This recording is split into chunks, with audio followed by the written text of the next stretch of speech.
உள்ளவர்களுக்கோ தேவன் எதிர்த்து நிற்கிறார், தாழ்மையுள்ளவர்களுக்கோ கிருபை அளிக்கிறார். ஆகையால் ஏற்ற காலத்திலே தேவன் உங்களை உயர்த்தும்படிக்கு அவருடைய பலத்த கைக்குள் அடங்கி இருக்கிறவர். அவர் உங்களை விசாரிக்கிறானபடியால் அவர் கவலையெல்லாம் அவர் மேல் வைத்து விடுங்கள். இந்த பாவத்தின் நிமித்தம் நாங்கள் ஒன்று மாத்திரம்தான் செய்ய முடியும் அருமையானவர்களே. கர்த்தராகிய இயேசு கிறிஸ்துவினுடைய பாதத்திலே நாங்கள் போக வேண்டும். உங்களுடைய கவலையை உங்களை எல்லாம் உடைய பாதத்திலே வைங்கள். அவர் உங்களை விசாரிக்கிறவரானபடியால் உங்கள் கவலையெல்லாம் அவருடைய தெளிந்த புத்தியுள்ளவர்களாயிருங்கள், வெளித்திருங்கள்.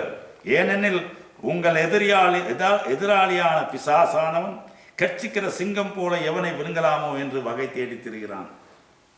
நான் அதான் சொன்னேன். இன்றைக்கு யாரை யாரை பட்சிக்க முடியுமோ, யாரை யாரை இழுத்துக் கொள்ள முடியுமோ அவர்களை எல்லாம் இழுத்துக் கொள்ளுகிறான். இன்றைக்கு ஒரு புதிய ட்ரெண்ட் ஒன்று உலகத்தில் உண்டாக்கியிருக்கு. அந்த ட்ரெண்ட் என்னவென்றால், இன்றைக்கு இந்த டெக்னாலஜி என்ற ஒரு இதை கொண்டு வந்து அதன் மூலமாக அநேக வாலிப பிள்ளைகளையும் வாலிப பெண்களையும் இழுத்து இன்றைக்கு நாசமாக்கி கொண்டிருக்கிறது உலகம்.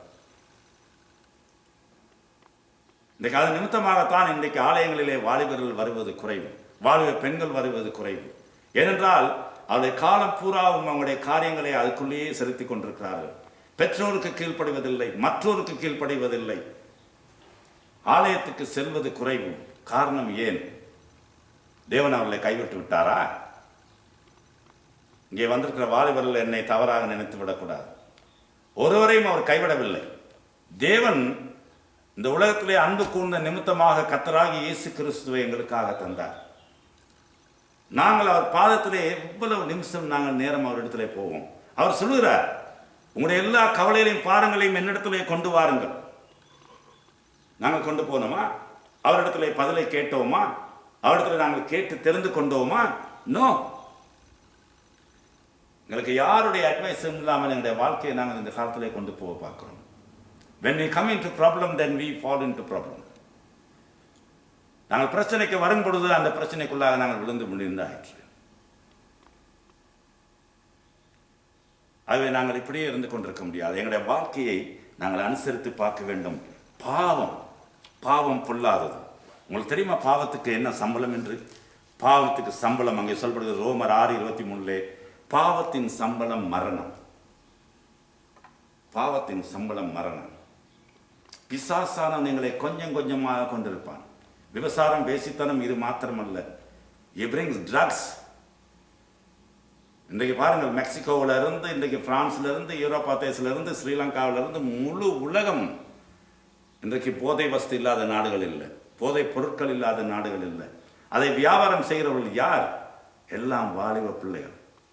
நான் இருக்கிறேன் அங்கே பிரான்ஸ்ல ஒரு இடத்துல, செவ்ரோன் என்ற இடத்துல நான் இருக்கும் அப்பார்ட்மெண்ட்டுக்கு பணியே. அங்கே 6 மணிக்கு பிற்பாடு எல்லாரும் அங்கே கீழே லைட் எரியாது. போலீஸ்மார் எத்தனையோ முறை வந்தார்கள். அந்த வாலிபர்கள் கேட்பதாக இல்லை. தெரியாமல் அந்த இடத்துல கஞ்சாவையும் மற்ற போதைப் பொருட்களையும் விற்கிறார்கள்.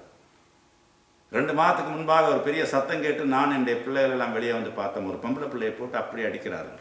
அவர் சரியாக காசு கொடுத்து போதைப் பொருள் வாங்கவில்லை என்று. அவளுக்கு ஒரு 20 வயசு கூட இருக்காது. பாவம் எங்கே பிள்ளைகளை கொண்டு போறது பார்த்தீங்களா? வேதம் சொல்லுகிறது, விபசாரம் செய்யாது மாத்திரமல்ல, பாவம் பாவம் பாவம் எல்லாம் எங்களை சூழ்ந்து இருக்கிறது. இந்த உலகம் முழுதும் பாவத்தால் கரைப்பட்டு நிறைந்திருக்கிறது. இதிலிருந்து எங்களுக்கு விடுதலை வேண்டும். அந்த விடுதலைக்கு ஒரே ஒரு பதில் வந்து கர்த்தராகிய இயேசு கிறிஸ்து. அவர் வரும் பொழுது நாங்கள் மாசற்றவர்களாக காணப்பட வேண்டும். அதுக்கு நீங்களும் நானும் என்ன செய்ய முடியும்? நாங்கள் மற்றவர்களுக்கு சாட்சியாக ஜீவிக்க வேண்டும். அருமையானவர்களே, இந்த உலகம் எங்களை ஏமாற்ற இப்படின்னு ஒரு நொடிப்பொழுதை ஏமாற்றும். வாலிபர்கள் மாத்திரமல்ல, இன்றைக்கு பெரியவர்களும் விழுகிறார்கள். எத்தனையோ குடும்பங்கள் பிரிந்து காணப்படுகிறது. எத்தனையோ மனைவி புருஷன்மார் பிரிந்து இருக்கிறார்கள். கவலையிலையும் கண்ணீரிலையும் இருக்கிறார்கள். அந்த குடும்பங்களிலே பிரச்சனைகள். காரணம் என்ன? தேவ அன்பு அங்கே குறைவு, ஜெபம் குறைவு, வேத வாசிப்பு குறைவு. ஆலயத்துக்கு செல்வார்கள், எல்லாம் செல்வார்கள், தீர்க்க தரிசனம் சொல்வார்கள், அந்நிய பாஷையிலே பேசுவார்கள், ஆனால் வீட்டிலே சமாதானம் இல்லை. இது ஏன்? ஏன்? தேவனிடத்திலே அவர்கள் பற்று இல்லை. உண்மையிலே தேவனை ஏற்றுக்கொண்டிருந்தால் அந்த வீட்டிலே சமாதானம் இருக்கும், அந்த வீட்டிலே சந்தோஷம் இருக்கும். பிள்ளைகள் சொல்வதை பெற்றோர்கள் கேட்பார்கள், பெற்றோர் சொல்வதை பிள்ளைகள் கேட்பார்கள். அங்கு எல்லா விதத்திலையும் ஒரு அன்புக்குள்ளான ஒரு குடும்பம் இருக்கும். அந்த குடும்பத்தில் எல்லாம் சரி வரும். அப்படி இல்லாவிட்டால் பாவம் மாத்திரம்தான் அங்கே குடிகொண்டிருக்கும்.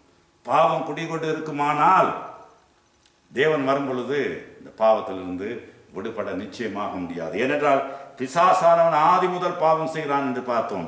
பரலோகத்திலிருந்து அவன் விழுந்து விட்டான். அதற்கு பிறகு அவன் தேவன் உண்டாக்கின மனிதர்களை கெடுக்க அவன் என்ன செய்கிறான்? ஆதாமையும் ஏவாளையும் ஏமாற்றுறது எப்படியோ அதே விதமாக இன்றும் ஏமாற்றிக் கொண்டே இருக்கிறான். ஆகவே அருமையானவர்களே, பவுல் சொல்வது போல வாலிபர்களாகிய நீங்கள், அவர் சொல்றார், என்னை போல இருந்து விட்டால் நல்லது என்று சொல்கிறார். அப்படி அல்ல, நாங்கள் இருந்து விடலாம்.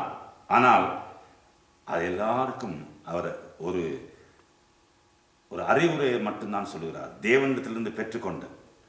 அது இன்னொரு காரியத்தையும் சொல்கிறார், சகோதரரே, அவனவன் தான் அழைக்கப்பட்ட நிலைமையிலே தேவனுக்கு முன்பாக நிலைத்திருக்க கடவன். ஒருவன் தேவனால் அழைக்கப்பட்டிருந்தால் அவன் தேவன் அழைத்த பிரகாரமாக நியமிக்க, அப்பொழுதுதான் அவன் பாவத்திலிருந்து விடுபட்டு ஜீவிக்கலாம். அன்றையும் கன்னியலை குறித்து நான் கர்த்தர் எனக்கு கட்டளை இல்லை, பெண் பிள்ளைகளை குறித்து எனக்கு கட்டளை இல்லை. ஆகிலும் நான் உண்மை உள்ளவனாய் இருப்பதற்கு கர்த்தரால் இரக்கம் பெற்று என் அபிப்பிராயத்தை நான் ஒவ்வொருவருக்கும் சொல்ல விரும்புகிறேன். அது என்னவெனில், இப்பொழுது உண்டாயிருக்கிற துன்பத்தின் நிமித்தம் விவாகம் இல்லாமல் இருக்கிறது மனுஷனுக்கு நலமாய் இருக்கும் என்று எண்ணுகிறேன். நீ மனைவியோடே கட்டப்பட்டிருந்தால் அவிழ்க்க வகை தேடாதே. நீ மனைவி இல்லாதவனாயிருந்தால் மனைவியை தேடாதே. நீ விவாகம் பண்ணினாலும் பாவம் அல்ல, கன்னிகை விவாகம் பண்ணினாலும் பாவம் அல்ல. ஆகிலும் அப்படிப்பட்டவர்கள் சரீரத்திலே உபத்திரப்படுவார்கள், அதற்கு நீங்கள் தப்ப வேண்டும் என்றிருக்கிறேன். மேலும் சகோதரே, நான் சொல்லுகிறது என்னவெனில், இனிவரு காலம் குறுகினானபடியால் மனைவி உள்ளவர்கள் மனைவி இல்லாதவர்கள் போலவும், அழுகிறவர்கள் அழாதவர்கள் போலவும், சந்தோஷப்படுவர்கள் சந்தோஷப்படாதவர்கள் போலவும், கொள்ளுகிறவர்கள் கொள்ளாதவர்கள் போலவும் இவ்வுலகத்தை அனுபவிக்கிறவர்கள் அதை தகாத விதமாய் அனுபவிக்காதபடி இருக்க வேண்டும். இவ்வுலகத்தின் வேஷம் கடந்து போகிறதே. எப்படி ஒரு சாட்டை அடிச்சார் பவுல். இவ்வுலகத்தின் வேஷம் கடந்து போகிறதே, ஆகவே நீ ஜாக்கிரதையாயிரு. இன்னைக்கு கல்யாணம் செய்கிறவர்கள் நாளைக்கு பிரிந்து போகிறார்கள், நாளைக்கு பிரிந்து போகிறவர்கள் மறுபடியும் வந்து கொடுக்கிறார். ஆனால் சமாதானம் என்ற நிலை அங்கே இல்லை. ஆகவே நீ ஜாக்கிரதையாக இருந்து எல்லா காரியத்தையும் தேவனுக்கு முன்பாக நீ செய்ய என்று அவர்களுக்கு எங்களுக்கு எச்சரிக்கிறார்.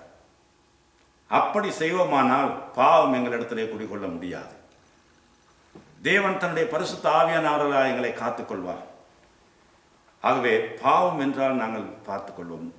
நியாய பிரமாணத்தை மீறுவதே பாவம். அடுத்தது, களவு செய்யாதிருப்பாயாக. இன்றைக்கு அநேக களவு செய்கிறவர்கள் இருக்கிறோம் நாங்கள். இந்த களவு என்று சொல்லும் பொழுது காசை களவெடுப்பது, பொருளை களவெடுப்பது, வீட்டை கொள்ளடிப்பது மாத்திரமில்லை. இன்றைக்கு எத்தனையோ களவுகள் நடக்கிறது. இன்றைக்கு பிள்ளைகள் பேகை பள்ளிக்கூடத்தை தூக்கி கொண்டு போயிட்டு போவார்கள்.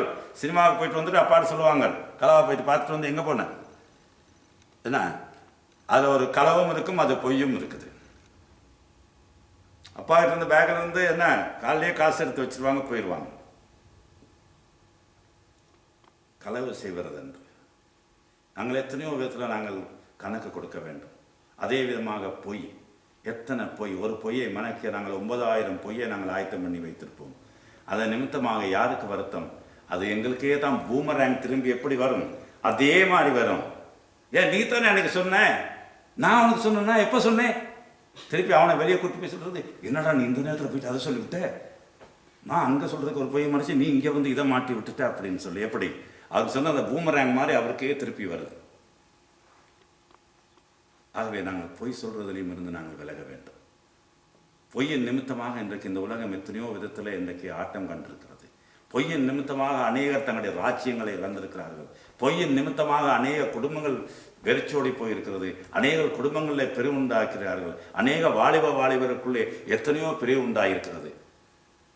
நான் கண்கூடாக இந்த 68 வருஷ காலத்திலே நான் கண்டது இதுதான். இதெல்லாம் காரணம் என்ன? நியாய பிரமாணத்தை மீறுவதே பாவம். சொல்றார், போய் சொல்லாதிருப்பாயாக, செய்யாதிருப்பாயாக, செய்யாதிருப்பாயாக, இதே தான் சொல்லிக் கொண்டிருக்கிறார். இதெல்லாம் இன்னைக்கு அநேகர் சொல்கிறார்கள், சிலுவையிலே இயேசு கிறிஸ்து எல்லாம் மறைந்து விட்டார், அதனால எங்களுக்கு தேவையில்லை, அதனால we can walk anywhere, we can do anything whatever we want. ஆனால் அப்படி பட்ட பிரகாரம் தான் என்ன செய்யறன்னு சொல்லி கண்ணீரோட கம்பளியோட நிற்கக்குள்ளதான் எங்களுக்கு வருத்தமாக இருக்கும். இது இது இது பெரும் பாரதூரமான காரியம். எனக்கு சில டெலிஃபோன் கால்ஸ் வரும், எனக்கு கேட்க ரொம்ப பாரதூரமாக இருக்கும். அந்த குடும்பங்களுக்காக நாங்கள் என்ன செய்ய முடியும்? ஜெபம் பண்ண மாத்திரம்தான் முடியும். அருமையானவர்களே, பெற்றோர்களே, வாலிபர்களே, இங்கே அமர்ந்திருக்கிறவர்களே, நான் உங்களுக்கு ஒன்று சொல்ல விரும்புகிறேன். இயேசு கிறிஸ்து சீக்கிரமாக இந்த உலகத்துக்கு வரப்போகிறார். இன்றைக்கு பாவம் நிறைந்த உலகத்திலே நாங்கள் ஜீவிக்கிறோம். அன்று தேவன் என்ன செய்தார்? பூமியிலே பாவம் நிறைந்தபடியால் நான் உலகத்தை அழிக்கப் போகிறேன் என்று நோவாவுக்கு சொன்னார். ஆனால் அதை விட அன்றைக்கு தண்ணீரில் அழித்தார். இன்றைக்கு அக்கினியும் கெந்தகத்தினாலே அழிப்பேன் என்று சொன்னார். பொய் சொல்லாதிருப்பாயா, கலவசியார் இச்சையாதிருப்பாயாக, பிறனுடைய பொருளையாவது, மாட்டையாவது, ஆட்டையாவது, பெண்ணையாவது, எதையாவது, பணத்தையாவது, பொருளையாவது ஒன்றுமே இச்சிக்க வேண்டாம் என்று சொன்னார். இச்சை தான் பாவம். ஏவாள் அந்த கனியை இச்சித்ததனால் பாவம் வந்தது. இன்றைக்கு இந்த இச்சை பாவம். கண்கள், எங்களுடைய கண்கள் தான் இச்சைக்கு காரணம். எங்கள் கண்கள் நேராய் பார்க்க வேண்டும். தேவனுக்குரிய பிள்ளைகளாக நாங்கள் இந்த உலகத்திலே ஜீவிக்க வேண்டும். நீனும் நானும் ஜீவிக்கிறதுக்கு எங்களை நாங்கள் தேவனிடத்துக்கு ஒப்புக் கொடுக்க வேண்டும். அடுத்தது இன்னொரு காரியத்தை நான் கடைசியாக வாசித்து உங்களுக்கு முடிக்க விரும்புகிறேன். கர்த்தர் எல்லா தீமை நின்று எங்களை ரட்சிக்க வல்லவராயிருக்கிறார். தயவுசெய்து தீத்துக்கு எழுதின நிருபம் 3ஆம் அதிகாரத்தை எடுத்துக்கொள்ளுங்கள். 4ஆம் அதிகாரத்தை 294ஆம் பக்கம். அவர் என்ன சொல்கிறார்? கர்த்தரோ எனக்கு துணையாக நின்று என்னாலே எல்லாம் நிறைவேறத்தக்கதாக, புறஜாதிகள் எல்லாரும் கேட்கத்தக்கதாக என்னை பலப்படுத்தினார். கர்த்தர் எல்லா தீமை நின்றும் என்னை ரட்சித்து தம்முடைய பரம ராஜ்யத்தை அடையும்படி காப்பாற்றுவார். அவருக்கு சதாகாலம் மகிமை உண்டாவதாக. இந்த வாக்குத்தத்தத்தை நீங்களும் நானும் இன்னைக்கு சொல்ல முடியுமா அருமையானவர்களே? கர்த்தர் எல்லா தீமை நின்றும் என்னை விலக்கி காப்பார். பாவத்தில் இல்லாதபடி என் ஆத்துமாவை காத்துக்கொள்வார். அப்படி சொல்ல வேண்டுமானால் ஒன்றை நீங்கள் மாத்திரம் செய்யுங்கள். பாவம் அதன் ஆரம்பத்தை நேற்றிலிருந்து நாங்கள் பார்த்து கொண்டு வருகிறோம். அதனுடைய முடிவை நாங்கள் பார்க்கிறோம்.